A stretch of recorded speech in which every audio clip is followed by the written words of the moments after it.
Hello everyone and welcome to my new video. This is Quake on the Nintendo 64, and this was another one of those games I absolutely adored on the PC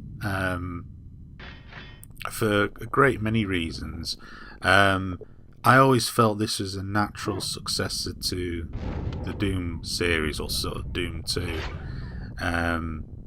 It had a much improved game engine. It was in full 3D for the first time, and it was weird. I mean, the Quake universe sort of has changed quite a lot since this game come out. I mean, so much so that this actually feels like an anomaly, in that, well, Quake 2 and 4, you are battling against the Strogg, which are like, they're a bit like the Borg in some respects. They're sort of like cybernetic, part organic, part machine creations.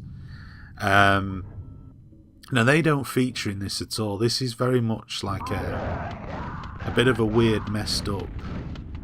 You start here and it looks very sci-fi, but it quickly becomes more like a sort of H.P. Lovecraft type universe. I mean, there's reference to elder gods and stuff like that going on in the game, and yeah, it's bizarre.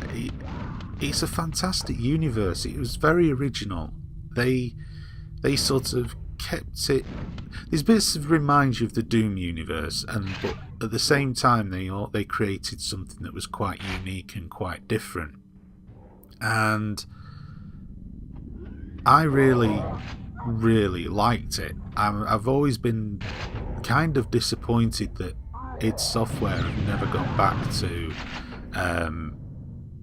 the original Quake universe. I mean, the only other time I think it's been referenced in a game was in Quake 3, where you could play as the guy in this. I think he's called a Ranger, or something like that.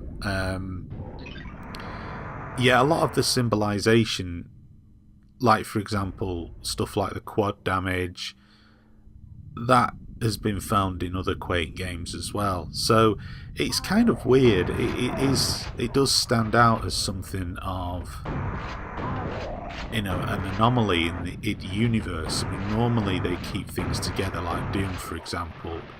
Doom 3 is very much a remake of the original Doom, and the rumoured, well, I say rumoured, is it going to happen? Isn't it going to happen? Doom 4 looks like it's going to be kind of a remake of Doom 2. From the concept art that I've seen so far, it looks like it's going to be set on Earth, which Doom 2 was supposed to be.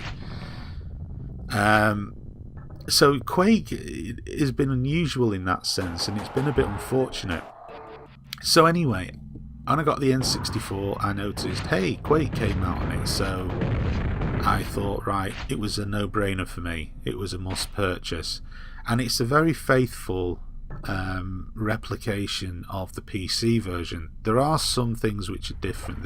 There are some levels missing. Usually these tend to be the more complicated levels, and this was due really to the limitations of stuff being stored on cartridges,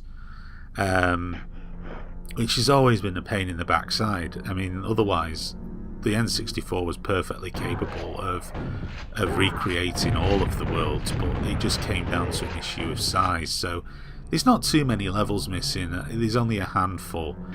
The rest of the stuff is there and is present.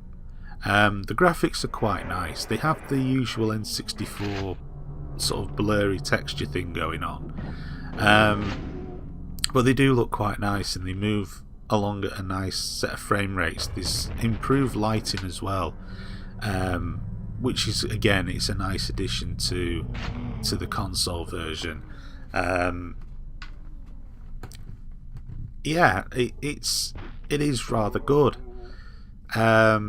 And the controls, which are the all-important thing, they work very well too. I mean, as I've said in other videos, only having a single analog stick can sometimes be a hindrance, but they have sorted the control system out very, very well.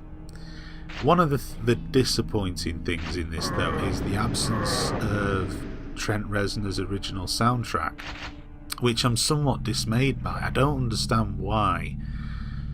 I can only assume it's to do with either the cartridge size again, or I can't imagine it being a licensing issue, because surely if he provided the soundtrack for Quake, that was it. I mean, I don't see any reason why they couldn't have used it in this. But that really did add to it. I mean, the soundtrack that's in this isn't a million miles different, and it is a pretty decent soundtrack. But I'm a Nine Inch Nails fan, so to have the music missing out of the game is one in the negative column. I really would have preferred if they'd kept the original Trent Reznor soundtrack, and the sort of Nine Inch Nails logo is missing off the nail gun ammo as well, which is a little bit disappointing. But again, I suppose if they weren't using the music, then that was probably the reason why. I mean, just thinking about it now, I can't see the cartridge size or cartridge storing being an issue. I mean, they could have still included some of the original music in there. I certainly wouldn't have begrudged them repeating a few of the soundtracks for simply the issue of storage size. It just seems a bit odd. So maybe it was a license thing after all, but yeah, that's probably the only thing I don't like about this version.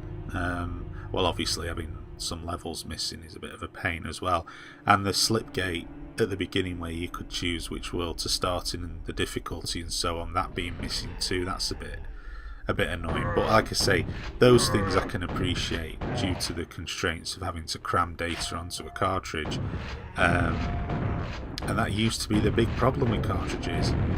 So anyway, this has been Quake 64 on the Nintendo 64. Thank you very much for watching, and please stay tuned to my channel for more videos to come. Thank you.